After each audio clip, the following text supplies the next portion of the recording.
इस देश में कोने कोने में बिखरी पड़ी है कहानियां। कुछ पत्थरों में गारी हुई तो कुछ पीछे छूटी निशानियां। मध्य प्रदेश के शिवपुरी शहर से लगभग 54 किलोमीटर दूर है करैरा का किला। ऐसा माना जाता है कि इस किले का निर्माण परमार शासक पुण्यपाल परमार ने कराया था। किले को अंतिम रूप बुंदेला राजा बीर सिंह देव ने दिया। खंडहर में तब्दील होने के बावजूद भी किले का आकर्षण आज भी बरकरार है। करैरा का किला महत्वपूर्ण ऐतिहासिक घटनाओं का गवाह भी रहा है और कई शासकों ने इस पर राज किया है। उनमें झांसी की रानी लक्ष्मीबाई भी शामिल रही हैं, जिन्हें अपने पति गंगाधर के निधन के बाद इसकी बागडोर मिली थी। करैरा का ऐतिहासिक दुर्ग संरक्षण के अभाव में जीर्ण शीर्ण हो रहा है। अगर ऐतिहासिक धरोहरों के प्रति सरकार का उदासीन रवैया नहीं सुधरा तो अंचल के गौरवमयी इतिहास की यह याद नष्ट हो जाएगी। जिला मुख्यालय से 52 किलोमीटर दूर स्थित करैरा कस्बा 1385 में बसाया गया था, जिसे पहले करनहार नाम से जाना जाता था। कालांतर में यह शब्द अपभ्रंशित होकर पहले करहरा और बाद में करैरा हो गया। इसी करैरा में ऐतिहासिक किले का निर्माण 1618 ई में पुण्यपाल परमार ने करवाया। हिंदी विश्वकोश खंड 3 के अनुसार इस किले की धरातल से ऊंचाई 115 फीट, पूर्व से पश्चिम की ओर लंबाई 1900 फीट तथा चौड़ाई 700 फीट थी। इसके चारों ओर विशाल परकोटे का निर्माण कराया गया था। परकोटे के चारों दिशाओं में विशाल दरवाजे भी थे, जिन्हें शंकर दरवाजा, गंज दरवाजा, गुजर दरवाजा, झांसी दरवाजा तथा चांद दरवाजा कहा जाता था। इनमें से अधिकांश दरवाजे अपना मूल स्वरूप खो चुके हैं, लेकिन उनके बचे हुए अवशेष उनकी तत्कालीन भव्यता दर्शाते आज भी नजर आते हैं। वर्तमान में ऐतिहासिक महत्व वाला यह दुर्ग असामाजिक तत्वों व आपराधिक प्रवृत्ति के लोगों की पनाहगार भी बना हुआ है। आसपास के क्षेत्रों में वारदात करके अपराधी छुपने के लिए यहाँ शरण लेते रहे हैं, जिसके प्रमाण सामने आए हैं। चूंकि किले के अंदर ऐसे कई ठिकाने हैं जहां आसानी से छिपा जा सकता है, यहां आवागम ज्यादा ना होने से भी यह जगह वीरान सी रहती है। अनदेखी के चलते जर्जर होता करैरा का ऐतिहासिक किला। मंदिर व मजार आस्था के केंद्र।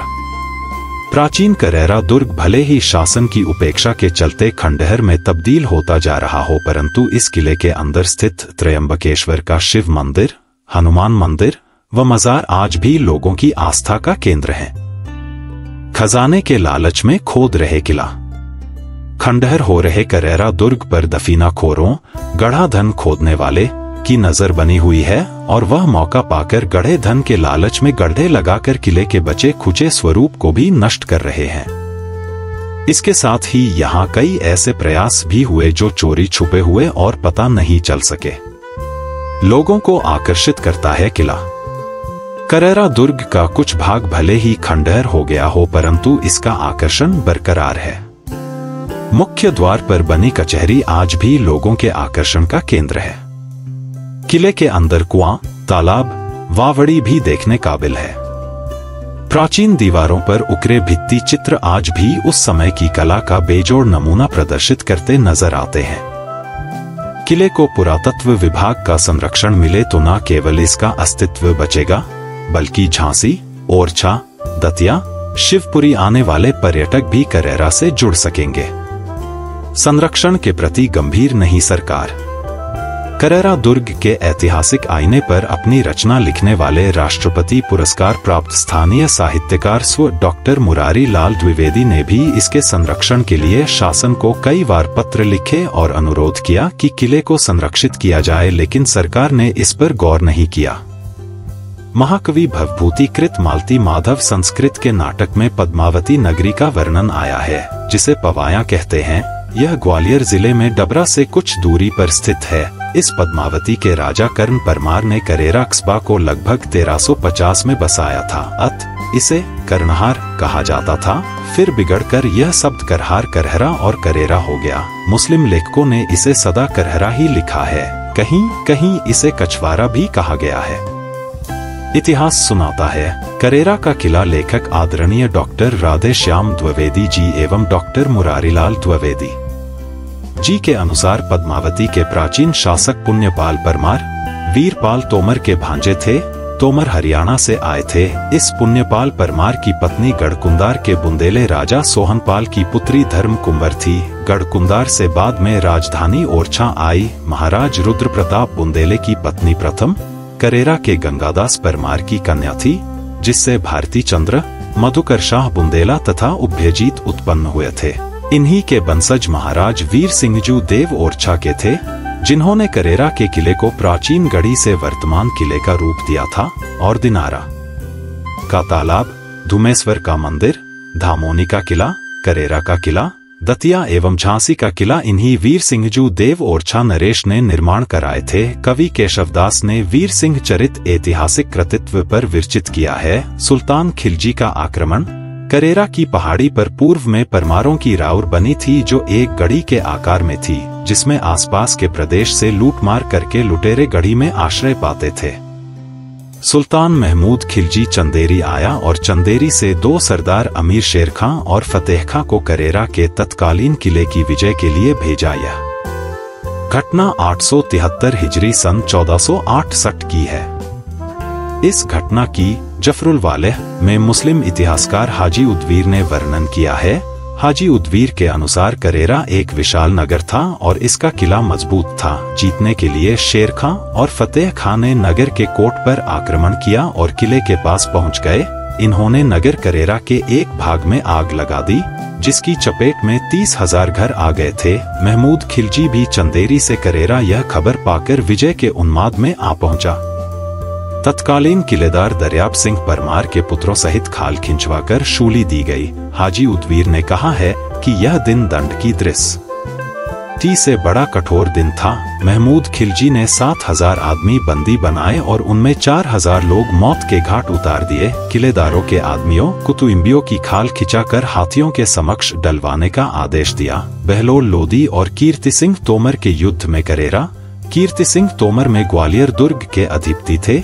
बहलोल लोदी युद्ध में गढ़कुंदार के बुंदेलों ने चंद्रहास बुंदेला को करेरा दुर्ग पर रखा था और यहीं इब्राहिम लोदी और सिकंदर लोदी के विरुद्ध मोर्चे पर रहा। मुगल काल में करेरा सूबा आगरा मुगल काल का साम्राज्य का केंद्र था और करेरा इसका एक परगना था। इस क्षेत्र में मुगल प्रशासन दीर्घकाल से था और यहाँ प्रशासनिक परंपराएं न केवल सुस्थापित थी बल्कि सुपरिचित और हद भी थी। Doctor S.R. वर्मा की ऐतिहासिक कृति करेरा के मुगलकालीन फौजदार के अनुसार ग्वालियर से 70 मील दक्षिण पूर्व में सिंध की सहायक नदी महुअर के निकट स्थित करेरा मुगल काल में एक परगना था। आइन अकबरी में सूबा दारुल खिलाफत आगरा की सरकार बियांबा का एक परगना कहा गया है। इस सरकार में 27 परगने थे।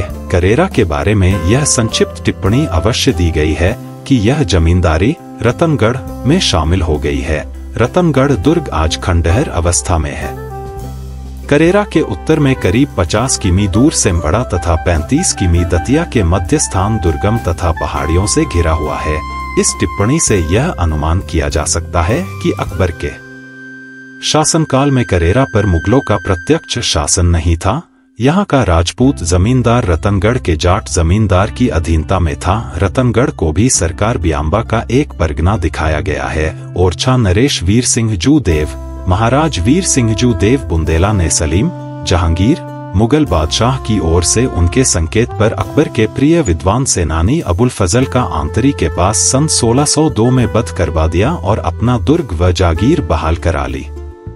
24 अक्टूबर सन 1605 को मुगल बादशाह जहांगीर की ओर से वीर सिंहजू देव को तिलक किया गया और 3 हजारी मनराज दिया गया था। सन 1600 बड़ा में दिनारा का वीर सरोवर सलीम और वीर सिंहजू देव की मित्रता यादगार में बनवाया। संवत 1618 माघ शुक्ल पूर्णिमा को करेरा के मौजूदा दुर्ग को बांधकर निर्माण कराया गया। महाराज वीर सिंहजू देव ने करेरा के किले में रनिवास, गुप्तेश्वर मार्ग, सेना के आवास और मोर्चा व्यवस्था, कचहरी, तालाब, बाबड़ी और कुएं, त्र्यंबकेश्वर महादेव मंदिर और हनुमान मंदिर आदि कोटा पर कोटा का विशाल निर्माण कराया गया।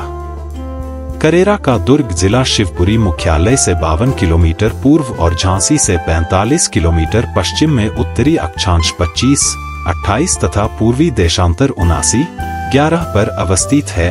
किले की ऊंचाई, लंबाई और चौड़ाई के विषय में श्री भगवत शरण उपाध्याय ने लिखा है, किले की धरातल से ऊंचाई 115 फीट है, लंबाई पूर्व से पश्चिम 1900 फीट है और चौड़ाई लगभग 700 फीट है। किसी हिंदी कवि ने ठीक ही कहा, यह जग एक नाट्यशाला है, सुमुखी यहाँ अंत में किसी की न निशानी रह जाती है। कर निज निज अभिनय चलते हैं सभी, राजा रहे और न रानी रह जाती हैं। झूमता है काल का कराल चक्र ऐसा यहाँ, कितनों की ठानी प्रिय ठानी रह जाती है। ज्ञानी न रहते और न रहते गुमानी यहाँ, कहने को केवल कहानी रह जाती है। जहाँ से किला की चढ़ाई शुरू होती है वहाँ पर कोई भी साइन बोर्ड नहीं लगा है, जिससे ऐतिहासिक स्थल के बारे में दर्शकों को जानकारी मिल सके।